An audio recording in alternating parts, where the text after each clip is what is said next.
五ヶ瀬町には、九州の発祥の地と言われる、祇園山があります。日本のですね、神話が、たくさん残されている地域ですね。標高600メーターから、790ぐらいまで茶畑あるんですけど、やっぱり寒いですね。冬寒くて、で夏はすごく涼しいですね。高齢地の気候ですね。冬はもう寒い時はですね、マイナス10度下回ったりすることもあるんですけどですね。夏は朝晩は涼しいです。けど昼間はすごい温度バーンって上がるんで、すごい寒暖の差が大きいですね。神話の里に囲まれてですね、すごくやっぱ神聖な場所かなとは思いますね。やっぱり、杉とか見ても分かるんですけど、全然質が違うって言われてるんですよ。やっぱそれもお茶も一緒と思うんですけど、やっぱりこの土とか、空気とか、あと水ですね。とまた標高も高いんで光とかもやっぱりね、すごくお茶に合ってる力ですね。すごいいいものができるんじゃないかなと最近すごく思っています。そうなんですよ。杉の比率もものすごくいいらしくてですね。だからやっぱこっちに植わってるものが全ての植物がですね、やっぱり生き生きとしてるんかなと思ってるところです。花の研究してたんですよ。菊の花の開花実験やってたんですけど、それで花とかが結構好きで、花の香りのするようなお茶がいいなと思ってですね。で、ちょっと胃腸させたりする方向の方が面白いと思ってやり始めたんで、あんまり旨味のお茶っていうよりも花のような香りのふわっとしたようなお茶が好きだなと思って作ってます。目指してます。あまり高温で入れすぎてもですね、焦げとか出るんでですね。で、あんまり温度が低すぎてもちょっと青っぽくなるんで、そのちょうど相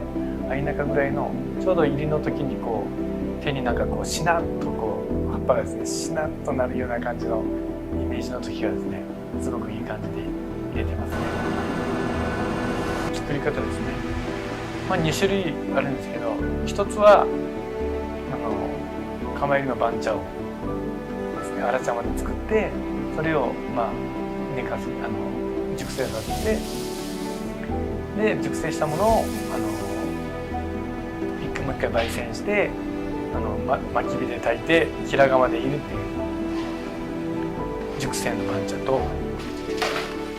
あともう一つは栽培の時にもう3年以上枝を伸ばして、すごいもう2メーターぐらい伸んだのを下から切って、砕いて葉っぱと枝に分けて、それを乾燥させたものを寝かせてですね、それを焙煎して薪火でいって作る2種類あります。じゃあ初めて4代目なんで、100年ぐらい前にお茶作りを始めたんですね。作る僕たちもね、健康でいたいんで、やっぱ薬とかそういう科学的なものを使いたくないし、自信持ってやっぱりお客さんに売るためにはね、お客さんがリラックスしたり、元気になったりするようなお茶を作るのであればですね、やっぱりオーガニックじゃないとダメじゃないかなと思ってます。人間の欲でいっぱい肥料やって収量取ろうとか、美味しいお茶を作ろうと思ってアミノ酸いっぱい入れすぎると、やっぱりお茶の葉っぱも無理して虫がつきやすかったり病気が出やすかったりするし、